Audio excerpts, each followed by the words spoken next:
આજે 40 અને 41 આ બે શ્લોકો ઉપરનો 52મું પ્રવચન આપણે સાંભળ્યું છે. 52 નંબરનું પ્રવચન. તો આના પહેલાં 51માં આવવું જોઈએ, બરાબર? પણ આ પુસ્તકમાં 51 નંબરનું પ્રવચન જ નથી. તો એના પહેલાં 50માં આવવું જોઈએ. તો આવાજ ક્લિયર નહીં હોવાથી આપણે એ કાલે ચલાવ્યા નહીં, આજે ચલાવ્યા નહીં. તો એ 50મું જે પ્રવચન છે, 51મું તો છે નહીં, 52મું આજે આપણે સાંભળ્યું છે.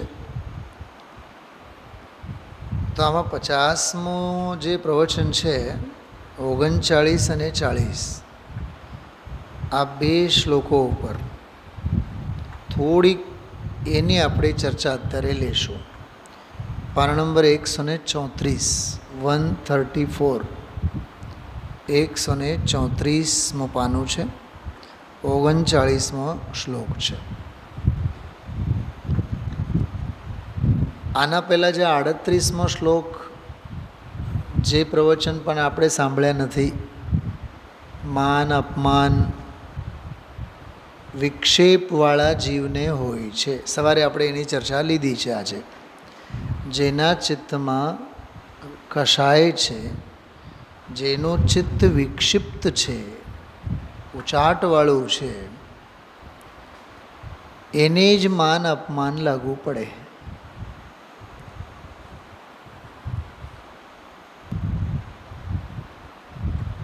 થોડીક એક બહુ ગહેન વાત કરું ધનજીભાઈ. મને માનમાં મીઠાશ છે એનો અર્થ રાગ, અને મને અપમાન જરીએ નહીં ગમે એનું નામ દ્વેષ. કેવી રીતે? મને કોઈ માન આપે તો એ સંયોગો કેવા લાગે? મને ગમે કે નહીં? તો એનો અર્થ માનના પોષણમાં જીવને રાગ પુષ્ટ થાય. પોતાની જાત પ્રત્યે સમજો કે પહેરેલ કપડાના કોઈ વખાણ કરે તો ગમે કે નહીં? ગમે. કોણ કોણ ગમે? સામેવાળાએ ગમે અને આય વધારે ગમે, કેમ કે એના વખાણ કર્યા. તો ઇનડાયરેક્ટલી માન કશાય મમતા, મમત્વ, મોહ, રાગને નોતરે. તો રાગવર્ધક છે માન, રાગવર્ધક.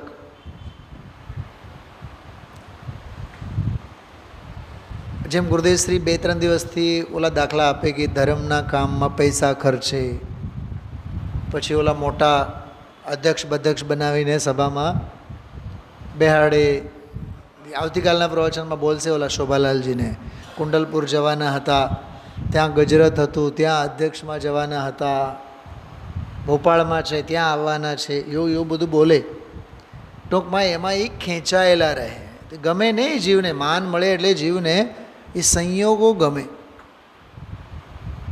તો માન કશાય રાગવર્ધક, માન રાગવર્ધક, કશાય નહીં, માન મળતો માન રાગવર્ધક, મોહવર્ધક.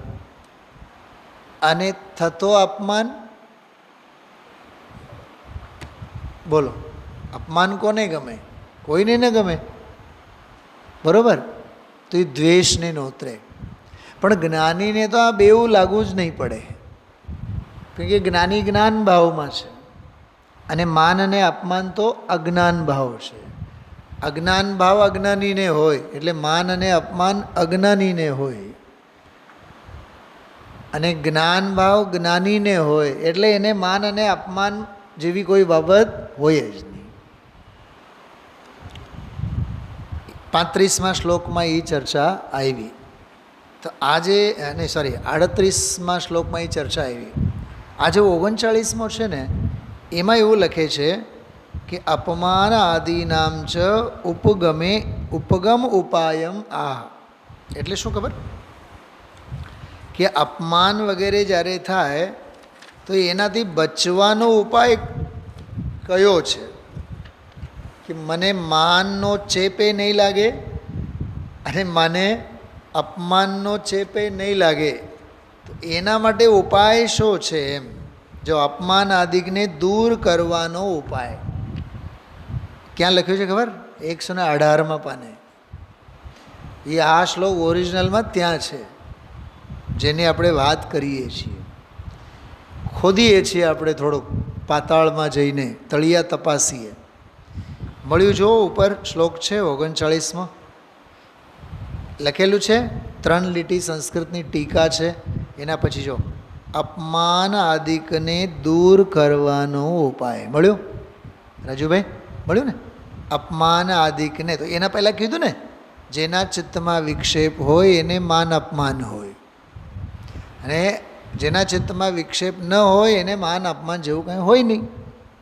તો આમાં કહે છે કે હવે સમજો કે અપમાન વગેરે થાય તો એને દૂર કરવાનો ઉપાય. હજી એક વાત સાંભળો, આચાર્યોને અપમાન આદિક દૂર કરવાના ઉપાય અંગે વિચાર કરવા પડે છે, પણ એમાં થોડુંક ઉમેરો, માનાદિકને પણ દૂર કરવાના ઉપાય.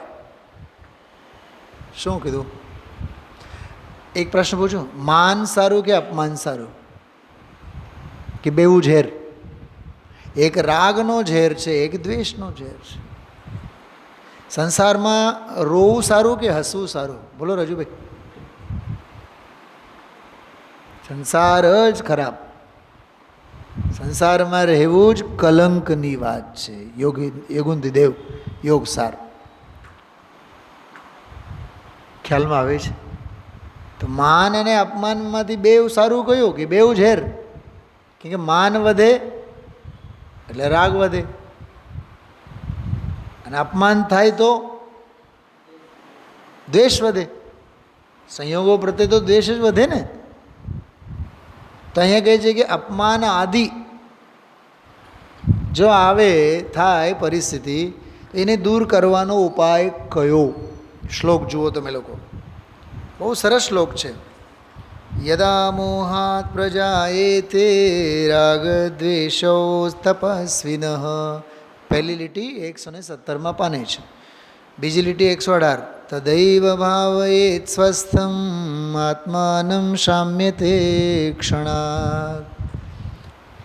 શું કહે છે કે મોહના ઉદયને લીધે, ગુજરાતીમાં પણ છે જો, યોગી જનને મોહથી રાગ દ્વેષ જો થાય. મોહના ઉદયે જો રાગ દ્વેષ થાય, કોને?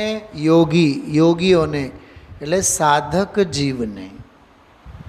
આત્મ સાધક, સમ્યક દૃષ્ટિ, જ્ઞાની, વ્રતિ, સંયમી, ચોથા હોય, પાંચમા હોય કે છઠ્ઠા હોય, સાતમેથી તો આગળ તો શુદ્ધોપયોગ છે. એમને લાગુ નહીં પડે. એમને ક્યાં લાગુ પડે રાગ અને દ્વેષ? લાગુ જ નહીં પડે. અબુદ્ધિપૂર્વક હોય, હશે, એ તો જ્ઞાનના જ્ઞેય હોય. પણ બુદ્ધિપૂર્વક તો છઠ્ઠે, પાંચમે અને ચોથે જ ને જ્ઞાનીને. જ્ઞાનીના એ 3 જ ગુણસ્થાન ને, નીચે તો ચોથેથી નીચે તો છે જ નહીં. સવિકલ્પ દશાઓ છે કે નહીં ત્રણેયમાં? ચોથામાં, પાંચમામાં, છઠ્ઠામાં. તો ચારિત્ર મોહનીના ઉદયને લીધે, દર્શન મોહની નહીં. દર્શન મોહનીનો ઉદય કોને લાગુ પડે? મિથ્યા દૃષ્ટિને લાગુ પડે. તો આ કર્ણાને ધનજીભાઈ છે કે નહીં? બોલો, તમે સમજો તો અઘરું છે, નહીં સમજાય તો આના જેવું અઘરું એકે નહીં, અને સમજાય તો આના જેવું સહેલું એકે નહીં. છે ને? ગજબની વાત છે કે નહીં? બધા ઘણા તાળા એવા હોય, ચાવી અંદરમાં ઘાલો, પછી દબાવો, પછી આમ ફેરવો. ચાવી એમને એમ નાખીને ફેરવ્યા રાખીએ તો જાય નહીં, ખુલે જ નહીં. એની એક શૈલી હોય ને, એક પદ્ધતિ હોય ને, કેવા હોય ને એમાં. ચાવી નાખો, જરીક આમ ડાબા બાજુમાં જરીક આમ કરી, પછી આમ જમણી બાજુથી આમ ફેરવો તો ખુલી જાય. એટલે તાળા ખોલવાની પણ એક રીત છે. એમ આમાં વિષય સમજાવવાની પણ એક રીત છે. તો કહે છે યોગી જનને મોહથી રાગ દેશ જો થાય યોગીઓને પણ થાય. ચારિત્ર મોહનીના ઉદયને લીધે સાક્ષાત સિમંદર ભગવાનના દર્શન કરવાના ભાવ થયા. તત્વ પ્રત્યેની શંકા કે પ્રશ્ન કે જિજ્ઞાસાનો સમાધાન મેળવવાના ભાવ થયા. તો થયું તો શું સરવાળે? રાગ. વિદેહ ક્ષેત્રે ઉપડવાના ભાવ થયા. તો થયું તો શું સરવાળે? રાગ. પરમાગમો લખવાના ભાવ થયા, પણ સરવાળે થયું શું? રાગ. યોગીની વાત ચાલે છે ને, માટે સ્વસ્થ નિજાત્મા ભાવવો ક્ષણભરમાં શમી જાય. યોગીઓને પણ જ્ઞાનીઓને પણ. મને તો એક વિચાર આવ્યા સવારે સ્વાધ્યાય પછી, સાવધાનીમાં જે પડ્યા છે એમને માટેની વાત નથી આ. જે સાવધાન છે એમને સાવધાન કરાવવામાં આવે છે. ના સમજને સમજાવવામાં નથી આવતું, આ સમજદારને સમજાવવામાં આવે છે. શું સમજાણું? ખ્યાલમાં આવ્યું? જેમાં SNK જેવી મોડલ સ્કૂલો હોય બધી, 70% 80%થી નીચેવાળાને અમે એડમિશન જ નહીં આપીએ. અમારે ત્યાં જે છોકરો આવશે ભણશે, અમારે દરેક ક્લાસમાં 15 જ ભણશે, 20 જ ભણશે, પણ અમે એવા ટકાટક બાળકોને ભણાવશું જો 90-90% માર્ક્સ લઈને આવે. પોઈન્ટ સમજાણું? એટલે આમાં અમે એવાને ભણાવશું જે ભણીને આવ્યા છે. અમે 80વાળાને 90%, 90વાળાને 100માંથી 100% માર્ક્સ લાવવાને લાયક બનાવવા માટે અમારે એવા વિદ્યાર્થી તૈયાર માલ જોઈએ. અમારે આ ગાથા એવી છે. અમે તો તપસ્વીઓને કહેશું, અમે તો બાલ તપવાળાને નહીં. બાળ વ્રત મિથ્યા દૃષ્ટિ અજ્ઞાનીઓને અમારે નથી સમજાવવું. રાજુભાઈ સમજો, તમને સ્કૂલમાં નોકરી મળે તો તમે બાળ મંદિરમાં ભણાવવા માગશો કે હાઈસ્કૂલમાં? તો જવાબ તમારો છે કે હાઈસ્કૂલમાં. વળી પાછું હું તમને સવાલ કરું, હાઈસ્કૂલમાં ભણાવવા માગો છો કે કોલેજમાં? બોલો. કેમ કોલેજમાં? પગારની વાત જવા દો, પણ છોકરાઓ મોટા હોય ને, સમજુ હોય ને. છે કે નહીં માર્મિક વાત? તો અમે તો તપસ્વીઓને માટે કહીએ છીએ, યોગી જનને મોહથી રાગ દેશ જો થાય, સ્વસ્થ નિજાત્મા ભાવવો ક્ષણભરમાં શમી જાય. હજી એક વાત ધનજીભાઈ, મને આજે બપોરે એક વિચાર આવ્યા. આ ગાથા શું કહેવા માગે છે? આ ગાથા એમ કહેવા માગે છે, અટકવાના રસ્તા ઘણા છે, એટલે તમે હંમેશા સાવધાન રહો.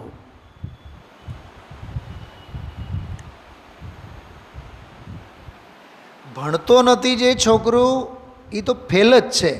ફેલ થશે એ તો પછી જાહેર, પણ એ તો ફેલ જ છે. પણ જે સારા માર્ક્સે, સારા ટકાવારીએ પાસ થઈને મેરિટમાં આવવાની તૈયારીમાં છે, એ જરી ક્યાંક ચૂકી જાય તો મેરિટમાં આવતા રહી જાય. નથી બધા કોમ્પિટિટિવ એક્ઝામમાં 90+ હશે તો જ, નીટ MBBSના મેડિકલના માટે નીટમાં 620 ઉપર હશે તો જ ક્યાંક વારો આવશે. બોલો કેવું લડે એને માટે, એક માર્ક્સ માટે, અડધા માર્ક્સ માટે. એમ અહીંયા કહે છે કે તપસ્વી જે છે એને અટકવાના રસ્તા ઝાઝા છે. જો પાપી તો અટકેલો જ છે, પુણ્યાત્માને અટકવાના રસ્તા ઘણા છે. શું કીધું? બોલો રાજુભાઈ, શું સમજાણું બતાવો? પાપી તો એ અટકેલો મરેલો જ છે, ખૂંચેલો જ છે, મહાપાપમાં, 7 વ્યસનમાં. એ તો નરક નિગોદમાં જવાની તૈયારીમાં જ છે. તૈયારી કરી જ લીધી છે એને તો. એની તો ગતિ જ બગડી છે. આ ગતિએ બગડી છે અને પરગતિ પણ બગડેલી છે. પાપના કાદવમાં જે ખૂંચેલો છે, તત્વ વિરુદ્ધ વિચારણામાં જે પડેલો છે એની તો વાત જ નથી. પણ જે સમ્યક માર્ગે છે, જે જ્ઞાનના માર્ગે છે, જે સમજણના માર્ગે છે, તત્વજ્ઞાનના માર્ગે છે, સંયમના માર્ગે છે, બોલો અસંયમની બીક અસંયમીને કે સંયમીને જાજી? બોલો. હા, સંયમીને સાવધાની વધારે પડતી રાખવી પડે. ક્યાંક મારું સંયમ બગડી ન જાય, ક્યાંક હું માર્ગેથી ચ્યુત ન થાઉં. કંઈક સમજાય છે વાત? હા, તો તપસ્વીને માટે અટકવાના રસ્તા ઘણા છે. જેનો પાપનો ઉદય હોય ને એને શું અટકવાનો? પુણ્યનો જેનો ઉદય હોય ને એને માનના પ્રસંગો, અપમાનના પ્રસંગો, ધન સંપત્તિના પ્રસંગો, અટકવાના રસ્તા. ધનજીભાઈ, આ કરોડપતિઓને છે ને રાત્રે નિંદર ના આવે, પણ એ જ બિલ્ડિંગની નીચે મજૂર જે 24 કલાક કામ કરતો હોય ને, સત્તુ ખાય, સત્તુ અને છાશ પીવે, સવારના રોટલા સાંજે ખાય, ગઈકાલના રોટલા આજે ખાય, અને ઘસઘસાટ નિંદરમાં હોય. અને ઓલો ઉપર કરોડપતિ એસીમાં હોય, સેન્ટ્રલ એસી તો મકાન હોય, ડનલોપના ગાદલા હોય, 25 જાતની રંગબેરંગી ટીકડીઓ હોય, નોકર ચાકર હોય, બેંક બેલેન્સ હોય, બિલ્ડિંગની નીચે જ 50 લાખની ગાડી ઊભી હોય, નોકર ચાકર હોય, તો એને ઘડીકની નિંદર આવતી નથી.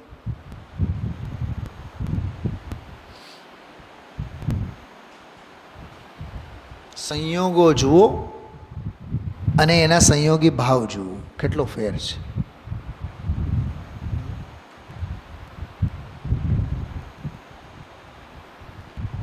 તો પુણ્યાત્માને અટકવાના રસ્તા ઘણા છે. જો જે સમયે તપસ્વી અંતરાત્માને મોહવશાત રાગ અને દ્વેષ ઉત્પન્ન થાય તે સમયે તે તપસ્વીએ શુદ્ધ સ્વરૂપની ભાવના કરવી. જો ઉપાય તો એક જ, આત્માની ભાવના કરો તો ઓલા રાગ દેશ તો આપોઆપ ટળશે. એમ કરવાથી રાગ દેશાદી ક્ષણવારમાં જ શાંત થઈ જશે.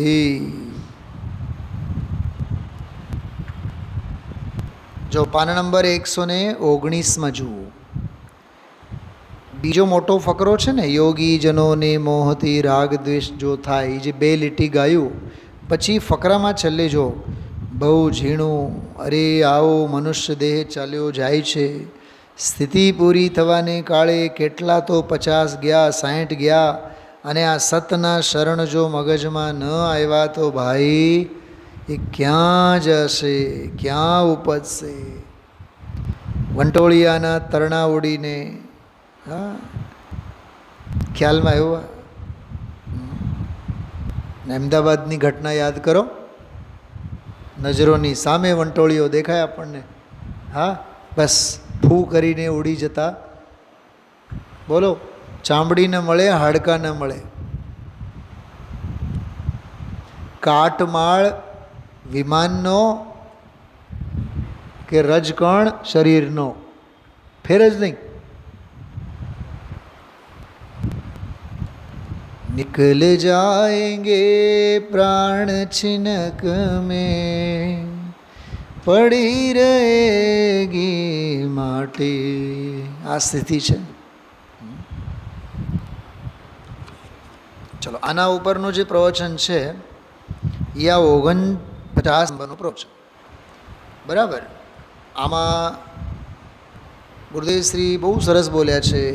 સિદ્ધાંતની યથાર્થતા એક આત્મા પરનો કાંઈ ન કરી શકે, કોઈનું કાંઈ ન કરી શકે એ વાત.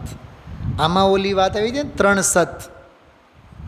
એક તો પરને કાંઈ ન કરી શકે, પરમાં એની હયાતી નહીં, પણ આનામાં હયાતી નહીં, અને અંદરમાં વિભાવ ભાવ એમાં કાંઈ કરી ન શકે, અને ત્રિકાળ સ્વભાવ ભાવ, એમ એવી રીતે બે ત્રણ બધી બાબતો હતી, એટલે એ તો થઈ ગઈ.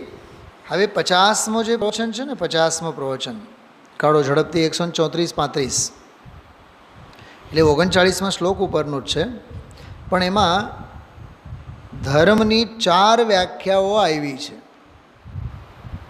4 નહીં 3. એક તો દંસણ મૂલો ધમ્મો, સમ્યક દર્શન એ ધર્મનું મૂળ છે. આને કહે છે ચારિત્તમ ખલુ ધમ્મો, પ્રવચન સારની 7મી ગાથા. અને બીજું છે આમાં વત્થુ સહાવો ધમ્મો, એટલે વસ્તુનો સ્વભાવ તે ધર્મ. એટલી ચર્ચા બહુ ઊંડાણથી આમાં ગુરુદેવશ્રીએ કરી છે.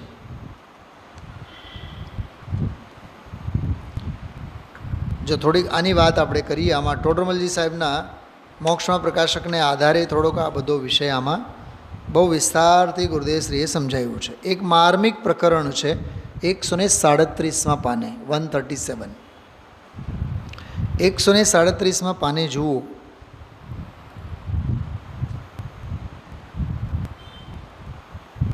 ચારિત્રમાં તો અનંત પુરુષાર્થ મળ્યો. નવો ફકરો છે. સંકિત કરતા એટલે દ્રષ્ટિ, સમ્યક દર્શન કરતા ચારિત્રમાં તો કેવો પુરુષાર્થ છે? અનંત પુરુષાર્થ છે. સાંભળો આમ જો, ઓલા શ્લોકમાં શું કીધું? યોગીઓને મોહને ઉદયને લીધે જો રાગ દેશ થાય તો તત્કાળ પોતાના આત્માની ભાવના ભાવવી જોઈએ. બરાબર? તો રાગ દ્વેષ કીધું. હવે રાગ દ્વેષ તો ચારિત્રના દોષ છે. મિથ્યાત્વ થાય એમ નથી કીધું, કેમ કે મિથ્યાત્વ તો દર્શન મોહનીનો હતો, જે અનાદિકાળનો હતો. પોઈન્ટ સમજાનો? તો જે અનાદિકાળનો હતો એ ગયો, એ મોટો કે ઓલા રાગ દ્વેષ જે થયા રાખે છે એ મોટા? બતાવો.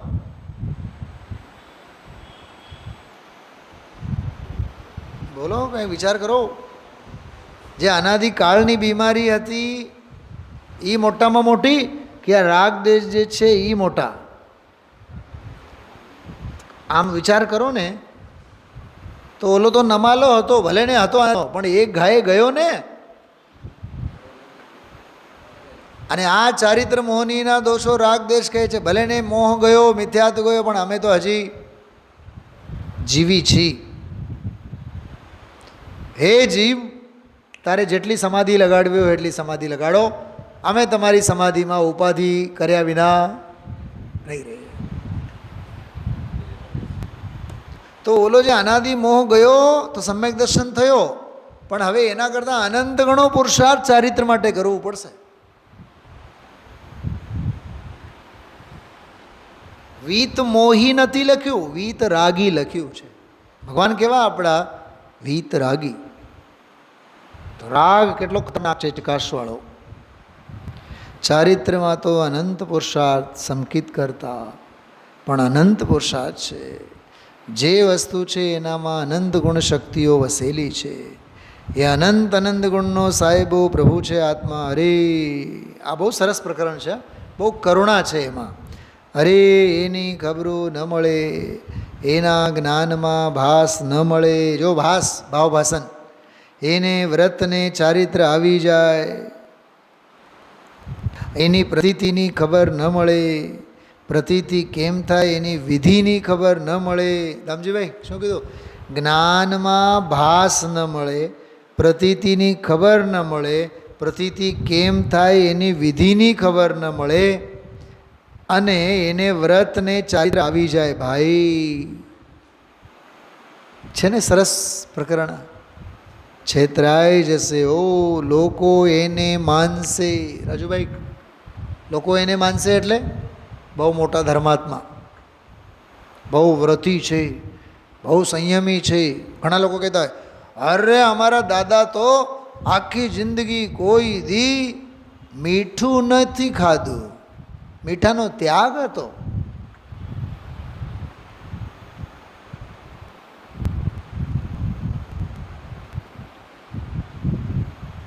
ઘણા લોકો એમ કહે, અમારે તો જિંદગીભર ચંપલનો ત્યાગ. અરે પગનો ત્યાગ કર. હા મૂર્ખ,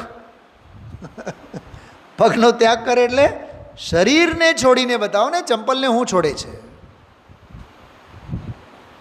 અહીં એમ નથી કહેતા કે ચામડાના ચંપલ પહેરો, પણ વિવેક ભાન રાખીને દેહ પ્રત્યેની મમતાને છોડ. પહેલાં દેહ જ નહીં મળે એવો પુરુષાર્થ કર. છે કે નહીં?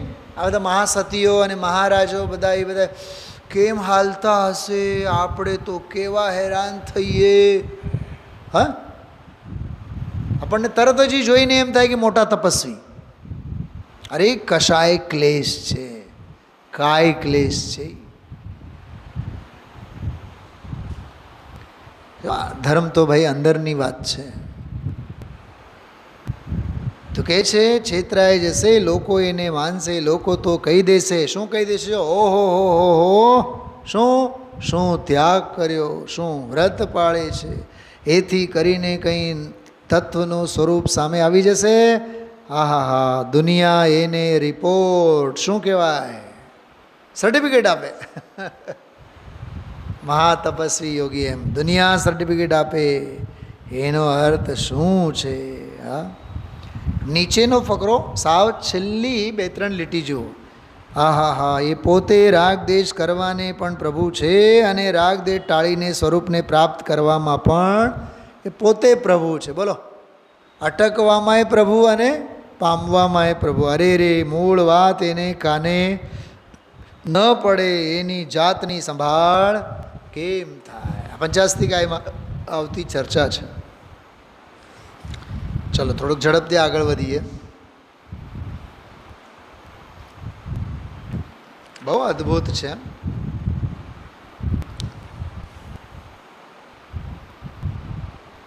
ભરતેશ વૈભવની એક વાત આમાં સરસ આવી હતી ગઈકાલે. થોડુંક એનો આનંદ લઈએ આપણે. 140માં પાનું કાઢો. 140, 140, સાવ નીચે જુઓ. થોડીક વાત સમજો પહેલાં, હું પછી આમાં મૂળમાં વાંચું. ચક્રવર્તીના જીવનમાં, બાહ્ય જીવનમાં ભોગની પ્રધાનતા હોય, પણ જ્યારે ભોગ કાળ પૂરો થાય તો યોગ અને સમાધિ સિવાય એને બીજું કંઈ હોય નહીં. બહારમાં ભોગ, અંદરમાં યોગ. યોગ એટલે સમાધિ તંત્ર, અંદરની યોગ ધારણા એટલે અધ્યાત્મ યોગ. જો વાંચું છું, જો તમે શાંતિથી વાંચું છું. ભરતેશ વૈભવમાં આવે છે એક વાત. ભરતેશ વૈભવ નથી, ભરતનો અધિકાર. ક્ષાયિક સમકીતિ, સમ્યક દ્રષ્ટિ જીવ, ઇન્દ્રાણી જેવી તો સ્ત્રીઓ, એક એક સ્ત્રીની 1000 દેવ તો એની જે સેવા કરે. 96,000 સ્ત્રી કહે છે ભાન છે. ધનજીભાઈ, 96,000 બાયડીઓ છે, ભાન છે, રાણીઓ છે, ભાન છે, છતાં રાગની ઉપાસના, રાગની વાસના આવ્યો ને, ભોગનો રાગની વાસના ઊભી થાય અને વિષયની ચેષ્ટામાં જોડાઈ જાય. છતાં એ વિષય લીધો પછી તરત જ એવું એમાં આવે ભરતેશ વૈભવમાં, આહા હા, ઝેર પીધું થોડું, અમૃતને ભાનમાં હોવા છતાં જ્ઞાનીને પણ એવો વાસના રાગ આવ્યો. એ ક્રિયા થઈ ગઈ જડની, તરત નીચે ઉતરીને ધ્યાનમાં જાય. આ શું છે? કરોડો નહીં, અબજો રૂપિયા આપો ને તોય આ ન્યાય તમને ક્યાંય સાંભળવા નહીં મળે. દાંડી પીટીને કહું છું આ વાત. મને આ ગુરુદેવશ્રીનો આ દૃષ્ટાંત બહુ જ ગમે. ઘડીક પહેલાં ભોગ અને ઘડીક પછી યોગ. ક્યાં રાગની ધારા અને ક્યાં વૈરાગ્ય વીતરાગતાની ધારા. રાજુભાઈ, એમ થવું જોઈએ. ઘડીક પહેલાં તો આપણે દુકાને બેઠા હોય થોડે ધંધો અને વ્યાપારની પાછળ, અને આવીને સ્વાધ્યાયમાં બેઠા બધું જ વિસરાઈ જવું જોઈએ. કોણ દુકાન, કોની દુકાન, કોણ માલિક, કોના પૈસા. ગજબ છે ને આ વાત. ચક્રવર્તીનો કેવો મસ્ત દાખલો છે. હજી આગળ ગુરુદેવસિંહ વાંચે છે, જો બોલે છે 141માં પાને, એ એવા નીચે ઉતર્યા આનંદની સ્વભાવમાં જાય છે, જે અનુભૂતિ આનંદની કરી હતી. જો હતો નહીં અભ્યાસ, દામજીભાઈ, બોલો, વિદ્યા, અભ્યાસ, સંસ્કાર, અને અવિદ્યા, અભ્યાસ અને સંસ્કાર. એમાં અહીંયા કહે છે અનુભૂતિ આનંદની કરી હતી, એ જ આનંદમાં પાછા વિષયની વાસના ગઈ અને આમાં ઉતરવા, અંદરમાં ઉતરવા માંડે એ બીજી ક્ષણે હો. એ અહીં કહે છે ભરતેશ વૈભવમાં. હવે આખું વાંચું તું પહેલાં ગુજરાતીમાં. બોલો, શુદ્ધ ચૈતન્ય આનંદના ભાનવાળો જીવ પણ સાધક છે ને, તો એટલે બાધક વૃત્તિઓ અંદર ઉત્પન્ન થાય, પણ તરત જ આત્મ સ્વરૂપની એને ભાવના કરવી જોઈએ. શું કહેવા માગે છે? કોરોનાના કાળમાં છીંક આવે એટલે કોરોનાનું ચેકઅપ કરાવે માણસો, નહીં તો મરી જશું. કેમ? છીંક તો એના પહેલાં આવતી ને. પણ આ છીંકની હવે સ્ટાઇલ બદલાઈ ગઈ છે. કેટલા લોકોએ તો, સાચું કહું, એ કોરોનાના કાળમાં 18-19ના કાળમાં વરસ 2 વર્ષમાં એક છીંક નહીં આવે એના માટે અનંત પુરુષાર્થ કરી ચૂક્યા છે. અને ક્યાંય શરદી ઉધરસ થાય નહીં એની પૂરેપૂરી ક્ષપક શ્રેણીવાળા સાધકની જેમ સાવધાની રાખી છે. કેમ કે શરદી ઉધરસમાં પણ કોરોનાનો મોત દેખાય. સાવધાની હટી, દુર્ઘટના ઘટી. ડૉક્ટરો પણ બધા 6 ફીટની બહાર પાર્ટિશન કરીને, બોલો, સામેવાળાને આમ દૂર બેસાડીને, ત્યાં બેસાડીને એના અંગે હાલ હવાલ કરીને લાખો રૂપિયા કમાવ્યા. ઈલાજ એમ કરતા કે નહીં, આવવા નહીં દે. બોલો, મોતનો ભય કેવો હોય છે વિચાર કરો. શું ડૉક્ટર, શું ભણેલા, શું ગણેલા.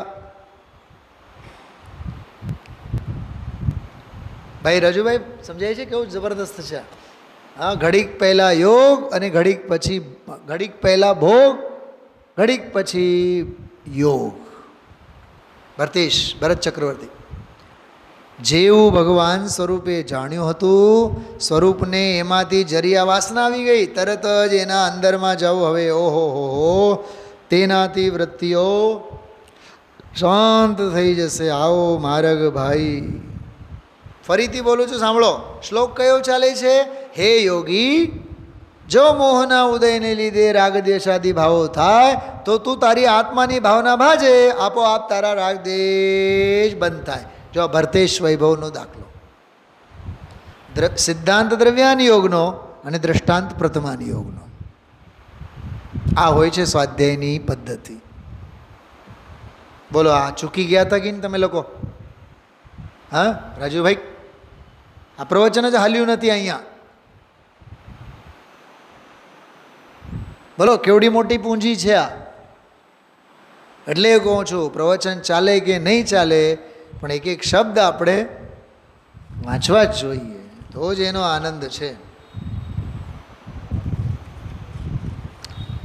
ગજબ ગજબ છે આ બધા આચાર્યો, મુનિ ભગવંતો તો અદ્ભુત અદ્ભુત.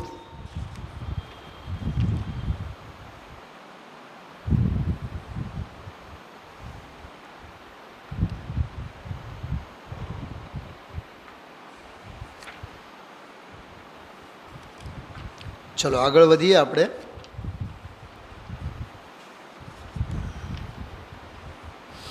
આજે દ્રવ્ય દૃષ્ટિ પ્રકાશમાંથી એક બહુ સરસ વાત આવી હતી. મેં તો પહેલી વખત સાંભળી, કદાચ મેં ક્યારે વાંચેલી હતી, પણ આ વાત ગુરુદેવશ્રીના પ્રવચનમાં પહેલી વખત સાંભળી. બહુ સરસ. 159 પાનો, આજે જ સવારના સ્વાધ્યાયમાં આવેલો છે. 158માં પાને ગુરુદેવશ્રી એક કાવ્ય પંક્તિ યાદ કરી. એક સુખિયા જગતમાં સંત દુર્જન દુખિયા. બરાબર. હવે એના અનુસંધાનમાં ન્યાલભાઈ સૌગાની દ્રવ્ય દૃષ્ટિ પ્રકાશ એની પ્રસ્તાવનામાં એક વાત લખી છે. એ વાત આમાં બહુ સરસ આવી છે. તૈયાર છો બધાએ સમજવા માટે? 159 નંબરના પાને બીજો ફકરો, આ કલકત્તાવાળા છે ને શશીભાઈ ને બધા, રમણીકભાઈ, એમાં ત્રીજી લીટી જો, એમાં 7મે પાને ઓલી દ્રવ્ય દૃષ્ટિ પ્રકાશની પ્રસ્તાવનાની 7મે પાને લખેલ છે. મળ્યું બધાને? હા, જો સૌગાનીજી અંગે શું લખાણું છે એમાં अपने अरे मुझसे कुछ भी आशा मत रखो। जो बोला सोगानी जी एम कहे एमना दीकराओं ने, लड़का को कह दिया सबको, बाकी बहुत लाखोपति धन, पंगु समझकर, मेरे को पंगु समझकर 2 समय का भोजन शरीर टिकाने के लिए दो। શું કહે છે સોગાનીજી સાહેબ પોતાના દીકરા રમેશભાઈ, એનું નામ રમેશભાઈ છે હજી, એ હમણાં મને ક્યાંક મળ્યા હતા, લગભગ સોનગઢમાં જ મળ્યા હતા, કે જે મને પાંગડા સમજીને 2 ટંચના, મને એક વાત બતાવો, આપણા બાપ દાદા કેટલા આજકાલના દીકરાઓને કહે છે, બતાવો, બોલો જયેશભાઈ, છે આપણા બાપ દાદાની આ તૈયારી? પોતાના દીકરાને એમ કહે, જો ભાઈ ધંધો તારે કરવો હોય તો કર, મને પાંગડા સમજીને 2 ટંચના રોટલા દેવા હોય તો દેજે. આ સોગાનીજીએ કીધું, કહે છે करोड़पतियों की विशाल नगरी कलकत्ता 60-70 लाख की आबादी, उसमें आत्मार्थी को भान होता था. એટલે એ સોગાનીજીના તત્વ ભાનની વાત ચાલે છે. आत्मानंद का रसास्वाद करने वाला स्वयं को सुखी क्या, स्वयं सुखी महसूस करता है. એટલે અનુભવ.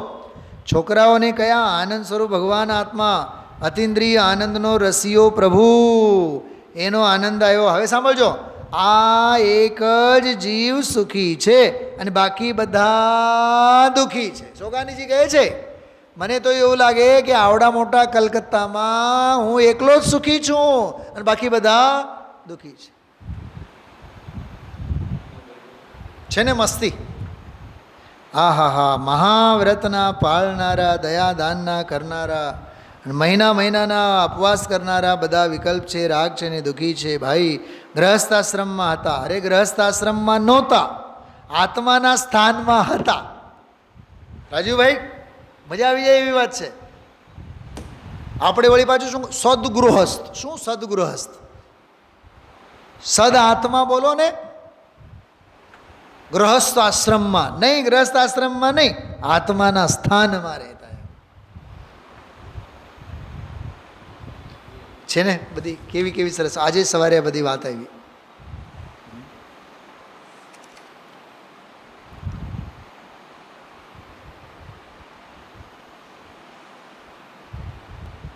વાહ, કેવો સરસ વૈરાગ્યનો પ્રકરણ. 161માં પાની જો, બોલો 4 લીટીનો શ્લોક છે, એના પછી અરે જેણે જેના મનુષ્ય ભાવમાં, આ મનુષ્ય ભાવ તો નાયક ભાવને પામવાનો માટેનો કાળ છે. ક્યાંય બીજે આ સાધન નથી. ક્યાં કીડા કાગડા કૂતરા એવા અનંત ભાવ કર્યા, અનાદિનું તત્વ છે, ક્યાં નવું છે. રહ્યો ક્યાં પરિભ્રમણની 4 ગતિમાં રહ્યો, દેવ ગતિમાં ગયો તોય દુઃખી છે, પરની આશાને આકુળતામાં દુઃખી છે. નારકીને નિગોદમાં તો પ્રત્યક્ષ દુઃખ છે, સંયોગનું દુઃખ નથી. સ્વભાવમાંથી ખસીને રાગમાં રમત કરે એને દુઃખ છે, સ્વર્ગના દેવોને. આવી વાતો ઝાઝા માણસને પંડિતોને ભેગા થયા હોય ત્યાં ઉડાવી દે વાતો. એ કહે કે આ તો લ્યો વ્યવહાર કો માનતા નથી. પછી આખો વિષય થોડોક જુદો આવ્યો જે તે કાળનો. પાના નંબર 162 જો, બીજા ફકરામાં, આ તો જગતમાંથી નમાલો થાય ત્યારે માલ મળે એવું છે. શું કીધું? જગતમાંથી નમાલો થાય ત્યારે આ માલ મળે એવું છે. ચલો થોડોક આનો આનંદ લઈએ આપણે. વિશેષમાં જો નીચે રજૂઆત આપણને બધાને લાગુ પડે. વાણીને, શરીરને, કુટુંબને, હા આમાં શું કહેવા માગે છે ખબર? જે ટકતી વસ્તુ છે દૃષ્ટિ ત્યાં નથી નાખતો, અને જેને ટકાવવા પણ કાંઈ હોય નહીં એમાં માથું મારે. જો શરીર આદિ અને રાગાદિમાં આત્મબુદ્ધિ કરવી તે વિભ્રમ. પોતે નિત્ય વસ્તુ છે એ શરીરને કાયમ રાખવા મથે, એને નિત્ય કરવા મથે. આ નિત્ય છે એની એને ખબર નથી. ટકતી ત્રિકાળી ચીજ ભગવાન શાશ્વત વસ્તુ, એને શાશ્વત ન કરતા આ ચીજને હું કાયમ ટકાવું શરીરને, વાણીને, કુટુંબને. અરે ખુલાટ ગઈ છે બુદ્ધિ, આબરૂ કાયમ સરકી રહે, દીકરા દીકરી સરખા થાય, પરણાવું એ બધાને સરખા રાખું, કરું વ્યવસ્થિત, ત્યારે હું જન્મ્યો સફળ. કે અરે ભગવાન સારી વાતો કર ભાઈ, એ તો તારામાં જે નથી એની વ્યવસ્થામાં રોકાતા તો દુઃખી છો તું. શરીર આદિ ભિન્ન સ્વરૂપનો અનુભવ કરવાથી સ્વપરનું ભેદ જ્ઞાન કરવાથી શુભ ભાવથી પણ ભિન્ન જ્ઞાન દર્શન સ્વરૂપ સુખ છે ને. એક એક ફકરા તમે જુઓ, એક એક અંશ જુઓ. એ આ સવારનો અદ્ભુત પ્રવચન હતું. હવે જે ક્રમમાં આવશે એ ક્રમમાં આપણે વિશેષ આનંદ લેશું. ઓમ નમઃ સિદ્ધિભ્ય.